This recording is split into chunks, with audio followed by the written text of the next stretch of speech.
This week, we're looking at a nation that's really being pulled in a dozen different directions at once. Israel is dealing with some intense pressure from all sides, military, diplomatic, and a really emotional moment at home. So let's dive in and try to make sense of this very complex picture. And really, everything boils down to this one incredibly high-stakes question, a question that's got the whole region holding its breath. Is it going to be a deal, or is it going to be war? And this is all being fueled by that growing tension between the US and Iran.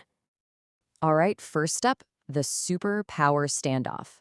This is where a lot of the pressure is coming from, right from Washington. The US has basically drawn a line in the sand with Iran, and it's created a standoff you just can't look away from. So, how's the US playing this? Well, it's kind of like a 1-2 punch. First, you've got the ultimatum.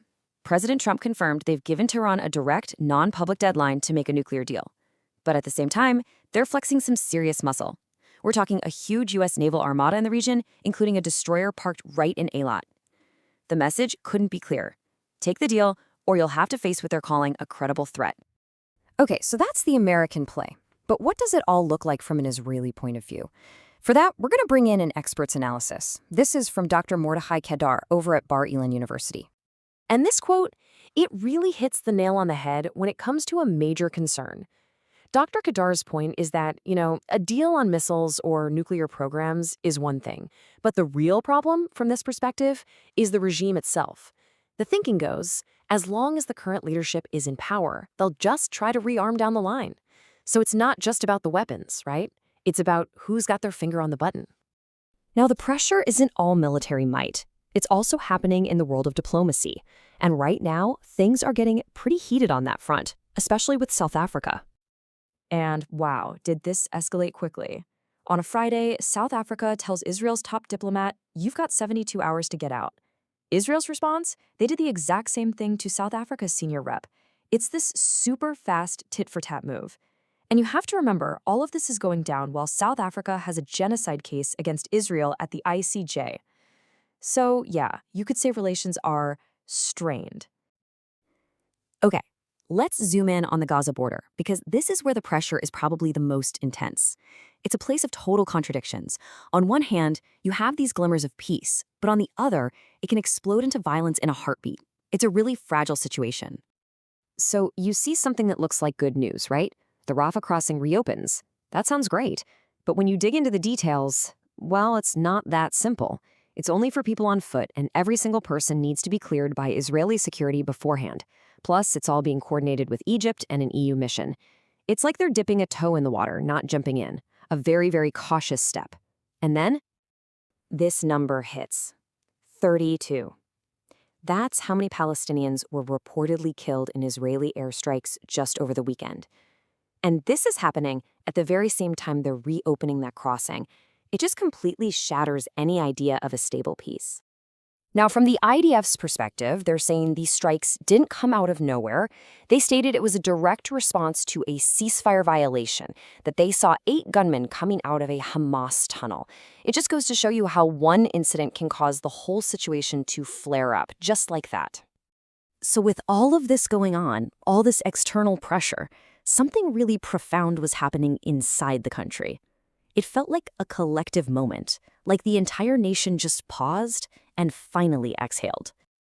And the center of that exhale was one specific place, Hostage Square in Tel Aviv. For what felt like forever, this square was the emotional heartbeat of the country. And this week, they held the final gathering. It was the end of a really long, really painful chapter. I mean, think about it. For 2.5 years, every single week, people gathered right here. It became this powerful symbol of a nation just waiting, holding its breath for everyone to come home. And now, with the last hostage returned, that wait, it's finally over. But even in that moment of incredible relief, there's this new anxiety, a question about what's next. And it's coming from the families themselves. They're asking, what happens to this incredible unity we built in our shared grief? It's a huge test, really. Can that bond, forged in tragedy, actually survive in peacetime? And that brings us to our final point.